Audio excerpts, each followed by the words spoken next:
Hey and welcome to the Daily Arsenal News Show. Let's begin with our daily news. Gary Neville says Arsenal won't make top 4 if Gabriel Jesus gets injured. Gary Neville has warned Arsenal that they are done if Gabriel Jesus gets injured. The Sky Sports pundit made the comments on the overlap while discussing the Gunners' squad strength. Arsenal suffered their first Premier League defeat of the season on Sunday, losing 3-1 at Manchester United. The latest episode of the overlap focused on Arsenal and United. Back in the 90s and the first half of the centuries, the Gunners and the Red Devils used to dominate English football. Arsenal and United haven't been quite as dominant in recent years, but this season they seem to be back on track. Mikel Arteta's charges top the Premier League table, while Erik ten Hag's side have won 4 in a row to go 5th. Arsenal struggled this summer when they signed Jesus from Manchester City. The 25-year-old has hit the ground running at the Emirates Stadium with 3 goals and 3 assists in the league. But in terms of strength and depth, Neville suggested that Arsenal may struggle without Jesus. I think if Jesus gets injured, you are done, he said on the show. Although Jesus was on the losing side on Sunday, he, nonetheless, delivered an impressive display. The Brazilian was involved in all of the Gunners' brightest play and was a constant thorn in United's side. Rio Ferdinand claims Arteta looked so nervous in the second half against Manchester United.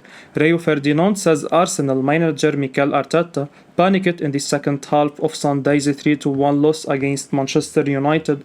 Arteta made a triple substitution on 74 minutes at Old Trafford, with the score at 2-1 to the host despite Arsenal dominating the ball. Within minutes it was 3-1 as Marcus Rashford and Christian Eriksen raced into huge gaps behind the Gunners' backline. And speaking on 5, Ferdinand said that the Spaniard panicked a bit when the game did not go his way and probably regrets his changes now. He said, I think Arteta was almost like a rabbit in the headlights. He just panicked. I felt like he panicked in the situation. I think in the cold light of day, he doesn't make those 3 substitutions as quickly as he did. They were controlling the game and it gave United the impetus. Manager to manager, Ten Hag won the game. I think Arteta was super confident. He had a right to be. They'd won 5 on the bounce. That maybe built an arrogance in the way he made his substitutions. He will look back and realize he probably went a bit gung-ho. Plenty has been said about those substitutions, which meant Arsenal were trying to make positional changes all over the team at a time when they were on top in the game. With hindsight, it looks like the best approach would have been to keep playing the way they were, keeping the back door shut and remaining patient, but United got the space on the counter-attack we all know they are capable of exploiting, and it's all about how Arteta picks his team up and goes against after that. 21-year-old youngster claims Alexandre Lacazette was telling him to leave Arsenal last season. Bellerin has claimed that former Arsenal striker Alexandre Lacazette was telling him to leave the club last season. In an interview with Amazon Prime Video, Bellerin was asked about a number of topics. The 21-year-old forward had joined League One side Stade de Reims on loan this season.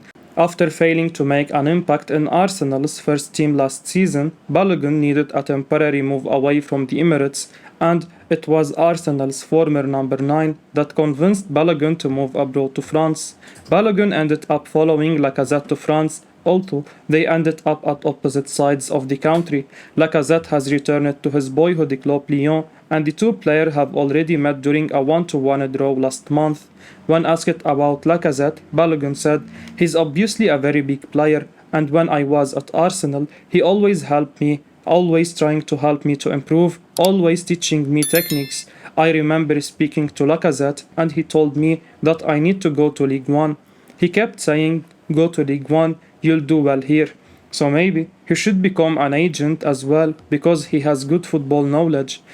It turns out Lacazette was right to recommend to Bellerin that France was the right destination for a loan move. Bellerin has scored 5 goals and provided 2 assists in his first 6 appearances. He's started so well that only Neymar and Kylian Mbappe have outscored the 21-year-old. Mikel Arteta has high hopes for Bellerin, and Arsenal will be hoping for a repeat of the last player who went on loan to France. It turned out to be an inspired decision to allow William Saliba to spend several seasons in League One. If Balogun's form is half as good as Saliba's has been since his return, Arsenal fans will be over the moon.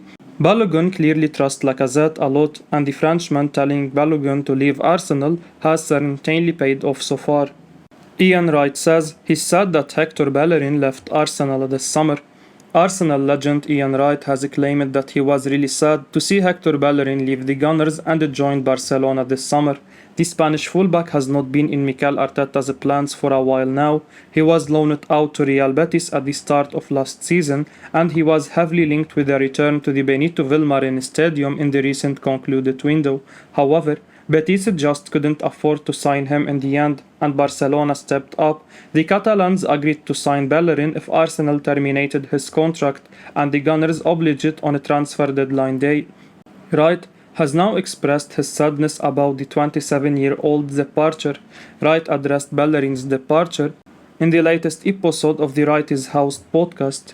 He said, "If I'm going to be totally honest, I was desperate for him to go to Betis, but obviously they can't afford him. I just hope he could go there and just have a nice realization, play well and do great at Barcelona. He's one of the great ones, I think, for us, Arsenal. In respect of a club servant and the way he was, the injuries took their toll on him. That knee, that was a horrible one. I really am so sad to see him go. You just want him to be happy. I want him to have happiness. He deserves it." It's sad for every Arsenal fan to see Bellerin leave the club, but it was the best move for all parties. After the Spaniard decided to look for a new challenge last year, the Gunners went and signed Takehiro Tomiyasu. The Japan international became a fan favorite at the Emirates, and he is a truly magnificent player. Following William Saliba's return to the club this summer, Mikel Arteta moved Ben White to right back. The Englishman looked impressive there, which meant there was no place for Bellerin in the squad, even if he wanted to stay at the club. A move to Barcelona is a great one for Bellerin. If he can stay fit and play constantly, there is no doubt that he will be a top player for them this season. Arsenal have been watching Celtic midfielder Matt OReilly.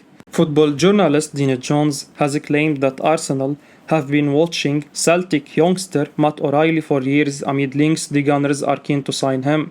Reports revealed in the final week of the summer transfer window that Mikel Arteta's side were battling Liverpool and Manchester United to sign the 21-year-old who has been brilliant for Celtic since the start of the season. OReilly started off his career in London with Fulham. He came through the ranks there, but his career didn't quite go to plan. He left Fulham, and after 6 months as a free agent, he joined MK Dons in January 2021.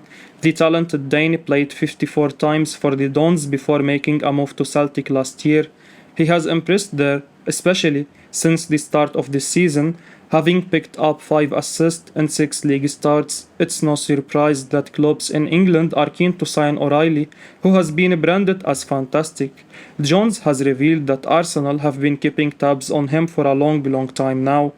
The journalist told Give Me Sport, "OReilly is someone who's been on their watch list for years. Since he was coming through at Fulham, he was a player. They were keeping tabs on him. To varying degrees, he hasn't quite lived up to his billing at that point. At MK Dons and Celtic, he's displayed some traits that could show he's a top talent, and there has always been a few clubs sniffing around for him."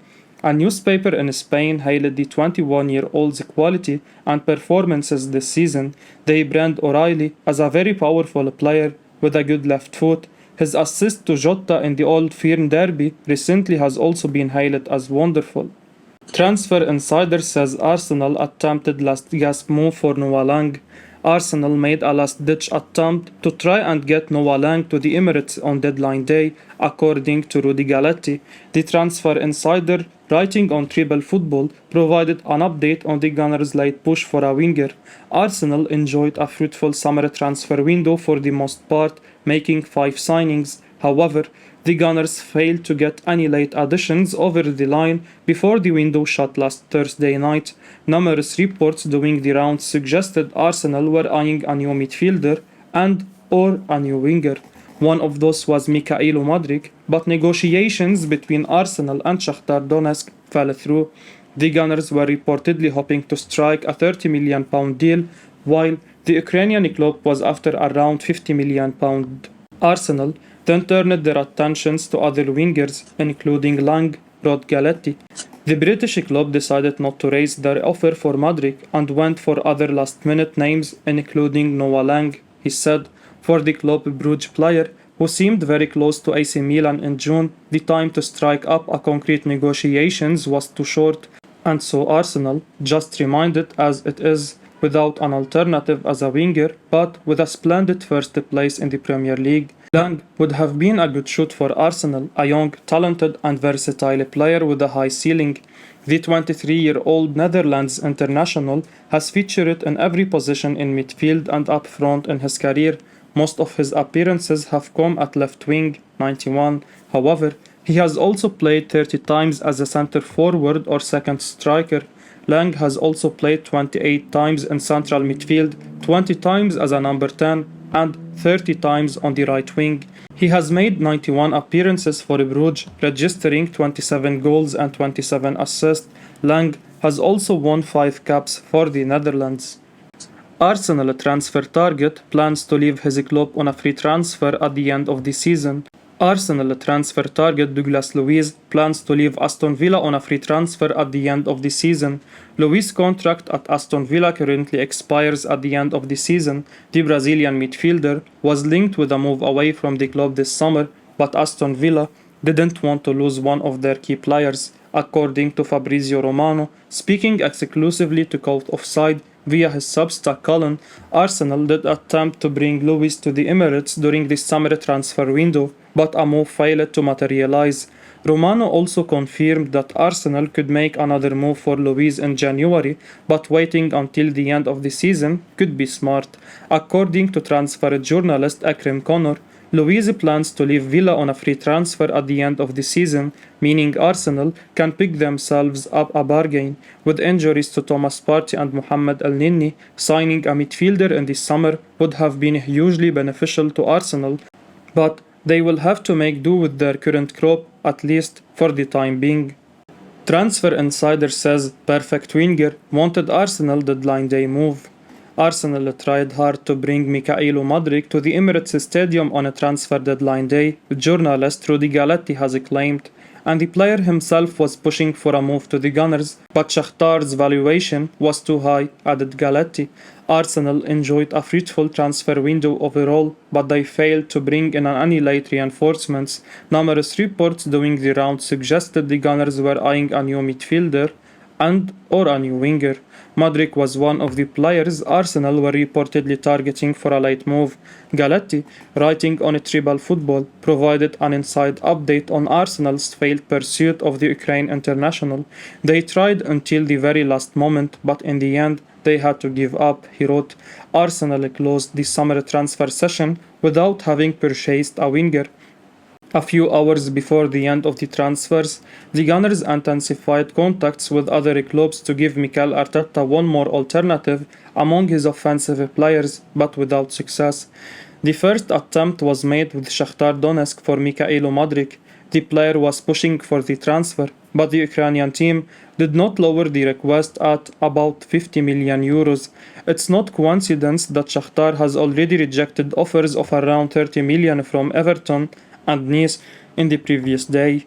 Arsenal was willing to reach the amount of around £30 million and hoped that the player's willingness would help to close the deal, but that wasn't the case. Shakhtar remained stuck at €50 million. The British club decided not to raise and went for other last-minute names. I will be uploading daily Arsenal news, so keep your eyes on the channel and don't forget to like and subscribe. I appreciate your support. Peace out.